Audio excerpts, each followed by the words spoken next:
Heippa hei, it's Riikka Kovasin here with the last video of May. This time I'm making an art journaling spread. My inspiration for this page were some stickers from a Finnish company called Mimmilä, and I'm using several sets in this make. But first I'm starting with the background. I used water to wet the background, and then I'm adding some watercolors on top. So this is just wet on wet technique. The colors I'm using are inspired by the focal point in a way, because I'm using one of these girl-like stickers as to make a character on top, and her hair is in the shades of blues, purples and pinks. So I'm following the same color scheme here in the background. I'm then adding some splashes, both with color and just with water, to get this kind of moving feeling, a little bit like stars or galaxy that way. I let the watercolor sheet dry, and I'm turning my attention to another piece of cardstock. I'm using two dark shades of Paper Artsy acrylic paints, and I'm using them also to adhere these little cut out twirls or swirls to the background. So there's no glue added, just the paint keeping those in place. While that piece then dries, I'm turning my attention to the background again, this time adding little white splashes there. Oh, these are actually pale gray because the color I chose was named Stardust. I'm then inking the moon, adding some ink to the base, and then remnants of that acrylic paint go there as well. Next, I'm then using a wax to highlight the texture of this darker image. I'm turning that to a robe of the character a little bit later. Then I'm assembling the moon and then cutting the background so it fits inside my journal.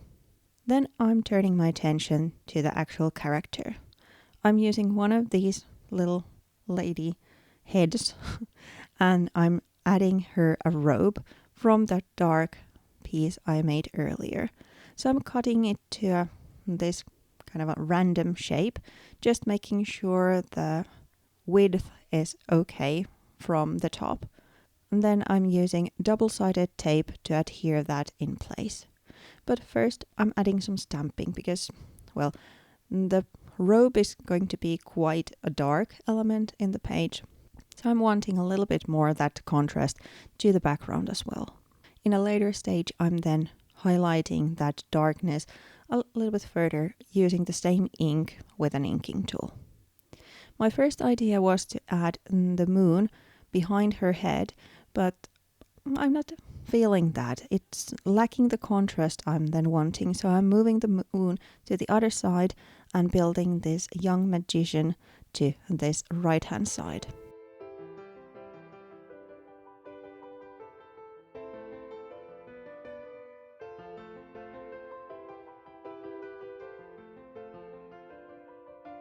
To mask the transition between the head sticker and the robe, I'm adding another sticker there. This is from another set, and I'm kind of making her a little, brooch or a necklace or some kind of embroidered detail on her robe. Now I'm using the ink to ink around the edges to bring more of that kind of a night feeling to the page. When I'm then done inking, I'm adding some lunar glow with a white Posca marker. Then I'm adding one of the swirls that was left over from her robe to the side. I inked this with the same ink to turn it a little bit darker, and I'm perching the crow on top. The crow had a little bit more white because it has this kind of a watercolor effect, and I didn't like how much white it was showing for this piece, so I trimmed the sticker a little bit. Then some teeny tiny detail touches before adding the journaling. For the journaling, I'm using this sticker book by Tim Holtz. It's called Halloween for 2023. Lastly, I'm adding some doodles using a Posca marker.